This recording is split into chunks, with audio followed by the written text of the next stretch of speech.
Okay बेटा, सो देखिए हमने प्रीवियस क्लास में स्यूडो फर्स्ट ऑर्डर रिएक्शन पढ़ा था। स्यूडो फर्स्ट ऑर्डर रिएक्शन क्या कहता है? वो reaction which appears to be of higher order but actually belongs to order one, called pseudo order reaction. मतलब वो रिएक्शन जो लगे ज्यादा ऑर्डर की है बट ऑर्डर वो वन की हो, उसे कहते हैं हम स्यूडो फर्स्ट ऑर्डर रिएक्शन। इसके एग्जांपल में क्या है? Hydrolysis of ester. ठीक है, एस्टर की हाइड्रोलिसिस कर दो या शुगर की हाइड्रोलिसिस कर दो। और इसकी मेन कंडीशन जो बेटा मैंने बताई थी लास्ट क्लास में, वो ये थी कि one of the reactant should be in large access, इतना ज्यादा हो कि ये यूज हुआ या नहीं हुआ कोई फर्क नहीं पड़ेगा। मतलब इतना ज्यादा हो कि इसमें से कितनी अमाउंट यूज होगी इस पे कोई फर्क नहीं पड़ रहा।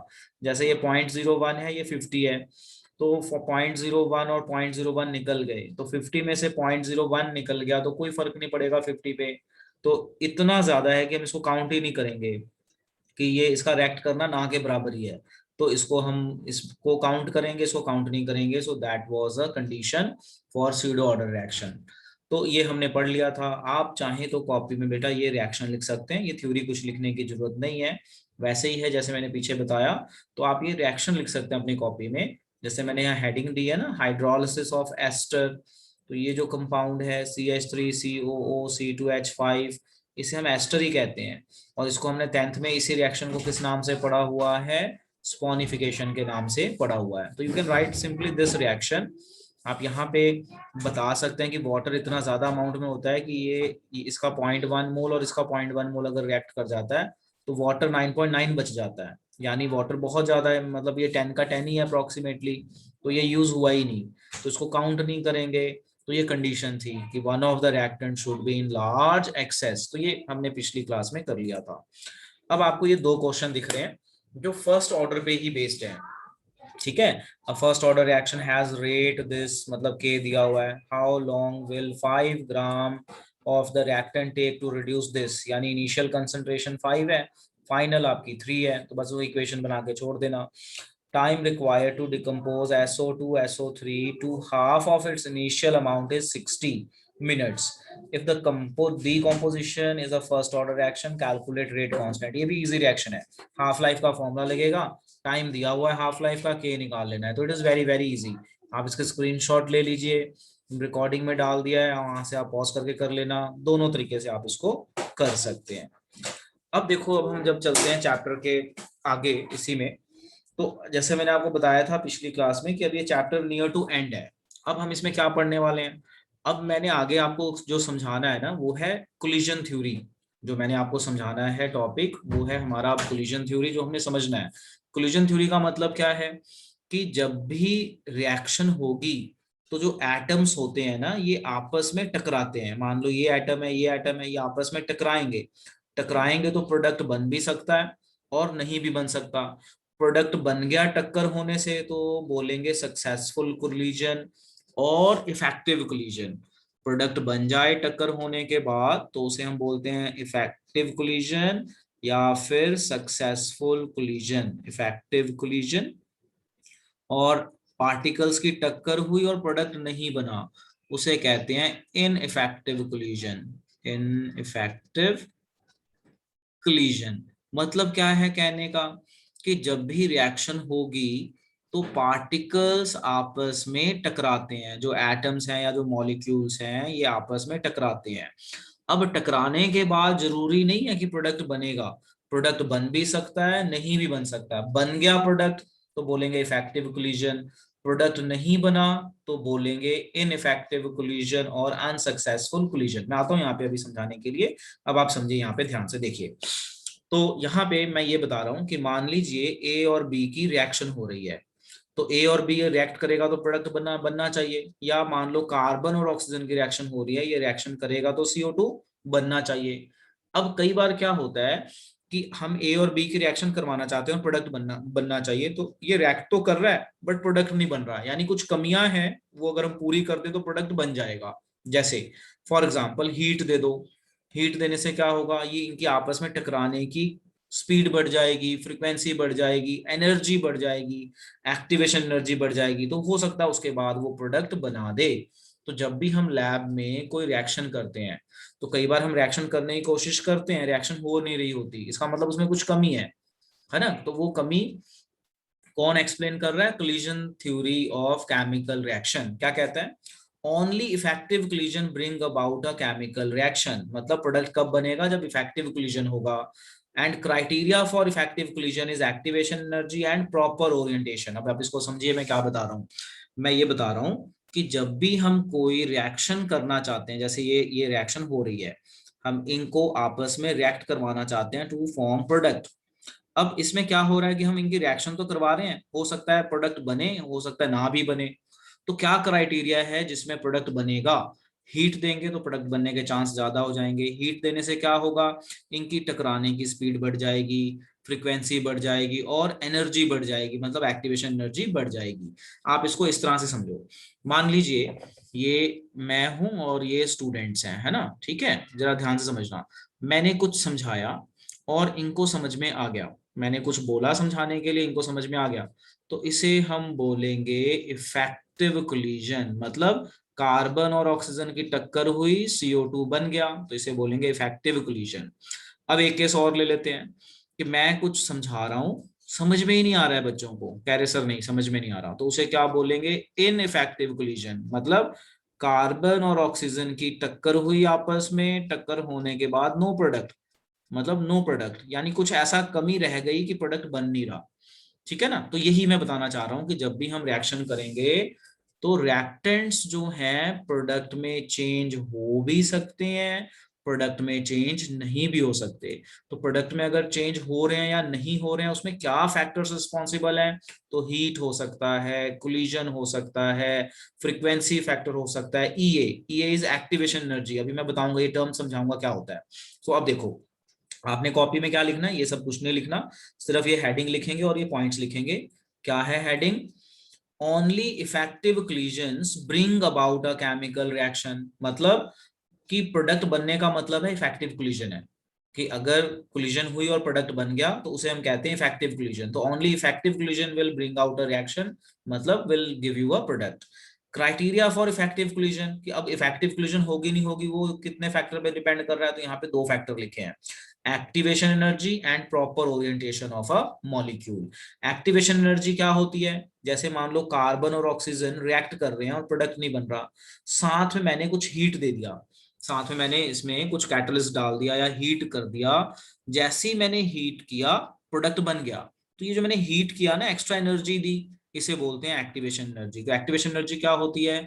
कि जब दो चीजें रिएक्ट करें आपस में और प्रोडक्ट बनाने के लिए साथ में हम कुछ डाल दें मतलब हीट डाल दें, कैटलिस्ट डाल दें और प्रोडक्ट बन जाए, इनके डालते ही प्रोडक्ट बन जाए, तो उसे हम कहते हैं अपना ये एक्टिवेशन एनर्जी। जो हमने एनर्जी दी प्रोडक्ट बनाने के लिए, कॉल्ड एक्टिवेशन एनर्जी। जैसे मैंने एक टॉपिक दिया आपको पढ़ने के लिए, मैंने बोला इसको पढ़ के आना, आप पढ़ के आए, आपने अपनी एनर्जी लगाई, आपने मुझे बोला सर समझ नहीं आया, समझा दो। तो फिर मैंने खुद अपनी एनर्जी लगाई, मतलब स्टूडेंट को एक होमवर्क दिया पढ़ के आने के लिए, तो स्टूडेंट की एनर्जी, साथ में टीचर की एनर्जी लगी कि उसको समझ में आ जाए। तो जो टीचर की एनर्जी है ना, इसे बोलेंगे एक्टिवेशन एनर्जी और सिंबल होता है EA। इसके बाद उसको प्रोडक्ट बन गया, प्रोडक्ट बन गया मतलब समझ आ गया। तो ये मैंने कुछ एग्जांपल्स कोट कर दी जिससे आप मेरी बातें समझ पाए क्या मैं बोल रहा हूँ। थ्योरेटिकल टॉपिक है ये, कोई ज्यादा डिफिकल्ट नहीं है। तो मैं सिर्फ ये बता रहा हूँ कि जब रिएक्टेंट्स टकराएंगे तो प्रोडक्ट बनेगा। टकराने में कौन सी चीजें, क्या टर्म्स यूज हो रही हैं? इफेक्टिव कोलिजन वर्ड यूज हो रहा है, एक्टिवेशन एनर्जी वर्ड यूज हो रहा है और proper orientation of molecule use हो रहा है। अब प्रॉपर ओरिएंटेशन का मतलब समझिए क्या होता है। देखिए, जैसे मान लीजिए ये कार्बन है और मान लेते हैं ये ऑक्सीजन है, ऑक्सीजन का मॉलिक्यूल है, इन दोनों की टक्कर हुई तो CO2 बन भी सकता है, नहीं भी बन सकता। ठीक है। अब क्या होता है, जैसे मान लो ये एक रूम है, ठीक है जी, ये मान लीजिए घर है और घर का एंट्री डोर यहाँ पे है। ठीक है, मैंने बोला यहां से नहीं, इस दीवार से घर के अंदर आओ। क्या आप आ सकते हो? गुरप्रीत बताओ। मैंने बोला ये घर है, नो इस सर। ना डोर से नहीं आना, दीवार से अंदर आओ, नहीं आ सकते। मैंने बोला अच्छा बैक वॉल से आ जाओ, नहीं आ पाओगे। अच्छा मैंने बोला यहाँ डोर से आ जाओ, तो डोर से बोलूंगा तो एंटर कर जाओगे ना? क्यों कर जाओगे? Yes sir. क्योंकि डोर एक एंट्री साइट है, यहाँ पे टकराओगे तो घर के अंदर घुस जाओगे, वॉल्स पे टकराओगे तो नहीं घुसोगे। सेम वे जो एटम्स होते हैं ना, इनके पास एक रिएक्टिव साइट्स होती हैं, एक पर्टिकुलर जगह होती है। अगर ये आपस में टकराएं, ये वाली जगह और ये वाली जगह आपस में टकराएं, तो CO2 बन जाएगा। अगर मान लो ये यहाँ पे टकराता है, मतलब इस साइड से टकराता है, तो प्रोडक्ट नहीं बनेगा। इसी को कहते हैं ओरिएंटेशन। इसी को क्या कहते हैं? ओरिएंटेशन। कि जैसे घर में घुसने के लिए एक प्रॉपर एंट्री है, तो आपको पीछे से नहीं, जहां से डोर है वहां से एंट्री आप कर पाएंगे। तो इसी तरह से हर एटम में एक प्रॉपर पॉइंट होता है जहां से टक्कर होगी और रिएक्शन बन जाएगा। तो हीट करने से उनकी रोटेशन बढ़ती है और टक्कर बढ़ जाती है। जैसे आप यहाँ पे देखिए, यहाँ पे देखिए, ये मॉलिक्यूल है, एक ये मॉलिक्यूल है, ये यहाँ से टकरा रहा है, ये यहाँ से टकरा रहा है, तो हम लिख रहे हैं अनसक्सेसफुल कोलिजन। टकराया, ये इसके साथ टकराया ऐसे, ये टकराया और अलग हो गया, मतलब प्रोडक्ट नहीं बना। तो क्या लिखा है? Reactant particles approach each other, they Clyde with incorrect orientation. Orientation मतलब ये जगह नहीं है टकराने की, ये गलत जगह से टकरा रहे हैं। एंड रिएक्टेंट पार्टिकल सेपरेट, यानी अलग अलग हो गए, टकराने के बाद अलग अलग हो गए, कोई प्रोडक्ट नहीं बना। अच्छा, अगर हीट दे दो तो इनकी शेप, हीट देने से क्या होगा? ये वाइब्रेट करेंगे, वाइब्रेट करने से ये रोटेट कर जाएंगे। जैसे बॉल नहीं घूमती, जब बॉलर बॉल डालता है तो बॉल घूम जाती है ना, घूमती भी रहती है, टर्निंग करती है। तो हीट करने से ये, इनकी डायरेक्शन चेंज हो गई मान लो, और डायरेक्शन चेंज होने के बाद ये ऐसे टकरा रहे हैं। Reactant particles approach each other, they Clyde with correct orientation, मतलब ये जगह थी जहां से इनको टकराना था, दोनों को ऐसे टकराना था। जैसे ही टकराए, प्रोडक्ट बन गया, प्रोडक्ट इज फॉर्म्ड। इसे कहते हैं सक्सेसफुल कोलिजन और इफेक्टिव कोलिजन। तो आपने क्या लिखना है कॉपी में? सिर्फ ये लिखना है। इन टर्म्स को अभी मैं लिखवाऊंगा आगे। यहाँ पे सिर्फ ये बताया गया है कि जब 2 या 3 रिएक्टेंट टकराते हैं तो प्रोडक्ट बनेगा कि नहीं बनेगा। बनेगा तो उसे बोलेंगे इफेक्टिव कोलिजन, नहीं बनेगा तो उसे बोलेंगे इनइफेक्टिव कोलिजन। बस इतना ही बताना चाह रहे थे। जैसे आपको कुछ मैं समझा रहा हूं, समझ में आ गया? इफेक्टिव कोलिजन हो गई, नहीं समझ में आया, इनइफेक्टिव कोलिजन। तो थ्योरेटिकल टॉपिक्स चल रहे हैं बेटा, इसको बस ध्यान में रखना है। Let's try to understand. तो हमें ये चीज समझ में आ गई, इफेक्टिव कोलिजन और ये सारा। तो मैंने यहाँ पे ना जैसे ये कुछ टर्म्स यूज किए, एक्टिवेशन एनर्जी, इफेक्टिव कोलिजन, तो ऐसे और भी कुछ टर्म्स हैं जिसको मैं अभी अब आपको लिखवाऊंगा और याद करवाऊंगा। क्या टर्म्स हैं? सबसे पहली टर्म का नाम है थ्रेशोल्ड एनर्जी, फिर एक टर्म है एक्टिवेटेड कॉम्प्लेक्स, फिर एक टर्म है एक्टिवेशन एनर्जी। तो एक्टिवेशन एनर्जी तो मैंने अभी अभी बताया क्या होता है। तो हम इन टर्म्स को अब समझेंगे और लिखेंगे। ठीक है जी, लो देखो समझो क्या होता है। मान लीजिए सबसे पहले हम थ्रेशोल्ड एनर्जी सीखते हैं। थ्रेशोल्ड एनर्जी को ना ऐसे समझ लो कि हमारा एक पेपर हुआ स्कूल में, तो पास होने के लिए 33 नंबर चाहिए। मतलब किसी भी पेपर में पास होने के लिए 33% चाहिए, उसे कहते हैं थ्रेशोल्ड। तो थ्रेशोल्ड का मतलब है कि वो एनर्जी, जिस एनर्जी के बाद प्रोडक्ट बनना शुरू हो जाता है, उसे कहते हैं थ्रेशोल्ड। मान लो ए और बी कोलाइड करते हैं, और कोलाइड करने के बाद इनका प्रोडक्ट नहीं बन रहा, इसका मतलब इसकी एनर्जी थ्रेशोल्ड से कम है। मतलब जैसे स्कूल में टेस्ट हुआ तो पास होने के लिए 33% चाहिए, तो 33% से ऊपर वाले जितने भी बच्चे होते हैं उनको पास कहते हैं, उससे नीचे फेल। तो इसी तरह से जब रिएक्टेंट्स कंबाइन हो रहे होते हैं ना, तो इनको भी 33% लेने होते हैं। तो रिएक्टेंट्स के 33% को कहते हैं थ्रेशोल्ड एनर्जी। मतलब वो एनर्जी जिसके बाद प्रोडक्ट बनना ही बनना है, that energy is called threshold energy. तो देखो क्या होता है, मान लो ए और बी टकरा रहे हैं, टकराने के बाद प्रोडक्ट नहीं बन रहा, क्रॉस मारा है, इसका मतलब इसकी एनर्जी कम है। तो थोड़ी सी हीट दे दो, जैसे आपने थोड़ी सी हीट दी, प्रोडक्ट बन गया, टिक मारा है, प्रोडक्ट बन गया, यानी इस ये वाली एनर्जी और ये मिला के थ्रेशोल्ड तक पहुंच गए। समझ में आ गया? जैसे एक टॉपिक है पढ़ने के लिए दिया मैंने आपको, पढ़ो, आपने पढ़ा सर, आपने बोला सर थोड़ा समझ में आ गया, थोड़ा नहीं आया, तो साथ में मैंने भी समझाया, तो हम दोनों की एनर्जी मिल गई। जैसे आपने, मैंने समझाया, आपने बोला हाँ जी सर समझ आ गया, मतलब हम थ्रेशोल्ड को क्रॉस कर गए। तो थ्रेशोल्ड एनर्जी क्या होती है? वो एनर्जी जिसके बाद प्रोडक्ट बन जाए। तो देखो डेफिनेशन यहाँ लिखी हुई है ऑलरेडी।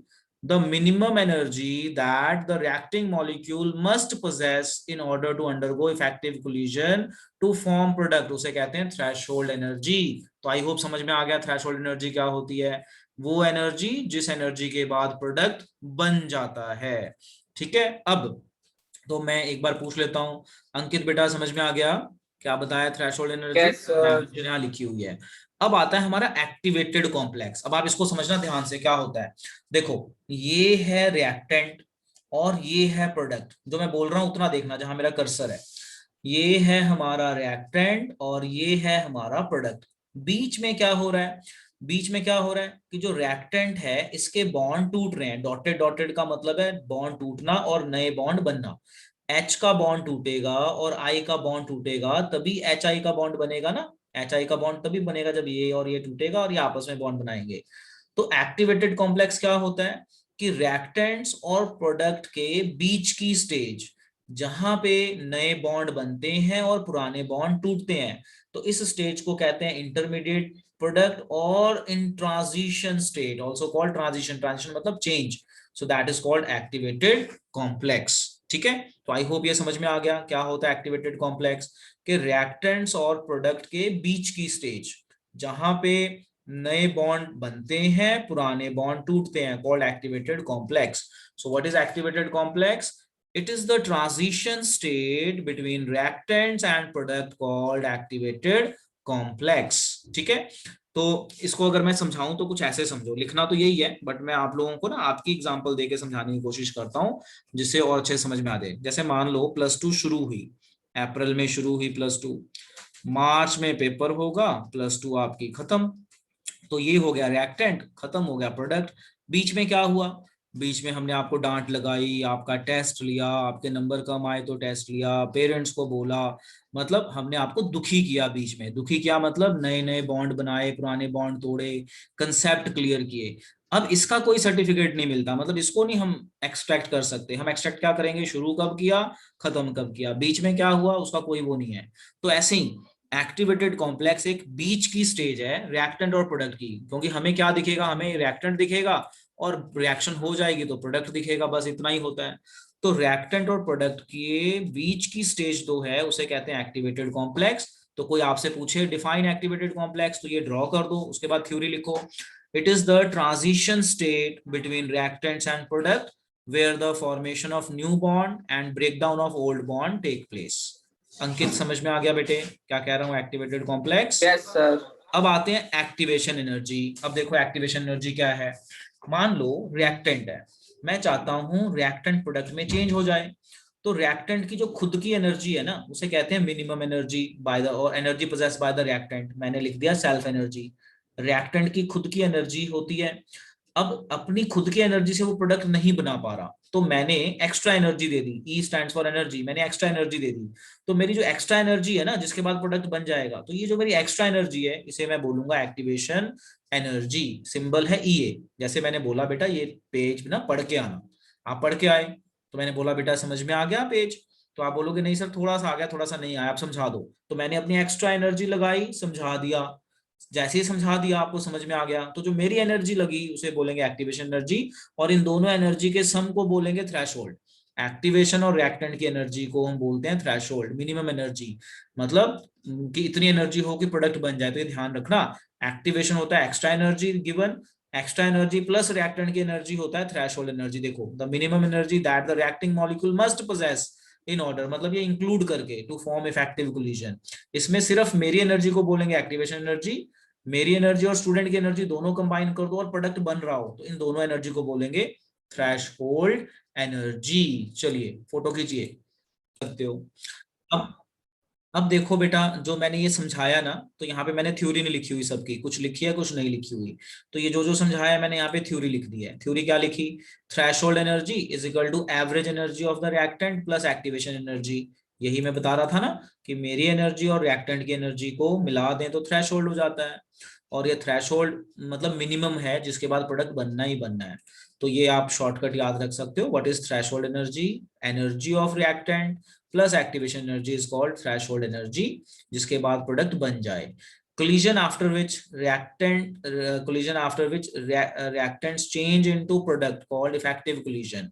तो यहाँ पे मैंने reacts लिख दिया है, तो it should be reactants। तो मैं इसको ठीक कर देता हूँ बेटा इरेज करके। so collision after which reactants change into the reactants, collision after which reactants change into product, reactants change into product called effective collision, और ineffective इसका उल्टा हो जाएगा।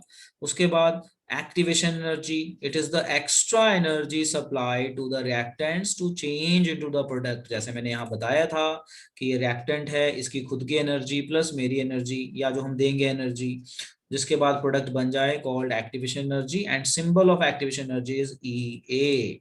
उसके बाद activated complex can not be isolated because it is highly unstable state, मतलब ये हमने पढ़ा था एक्टिवेटेड कॉम्प्लेक्स, तो ये चीज को हम सेपरेट नहीं कर सकते। कई बार पेपर में क्वेश्चन आता है क्या हम एक्टिवेटेड कॉम्प्लेक्स को सेपरेट कर सकते हैं, तो इसका आंसर है नहीं कर सकते। अच्छा क्यों नहीं कर सकते? क्योंकि ये हाईली अनस्टेबल स्टेट है, यहाँ पे बॉन्ड टूट रहे हैं और बन रहे हैं, ये वाली स्टेज को सेपरेट नहीं करेंगे। या तो हम रिएक्टेंट को निकाल सकते हैं बाहर या प्रोडक्ट को बाहर निकाल सकते हैं, बीच का पार्ट नहीं निकाल सकते। ठीक है ना? जैसे आपको बोर्ड का सर्टिफिकेट मिलेगा तो वो तो आपका फाइनल मार्च के पेपर का ही मिलेगा ना, बाकी बीच का कोई सर्टिफिकेट नहीं मिलता।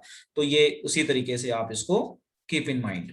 तो ये कुछ रिटर्न पोर्शन हो गया, जो मैंने पीछे बताया था वही रिटर्न फॉर्म में आ गया।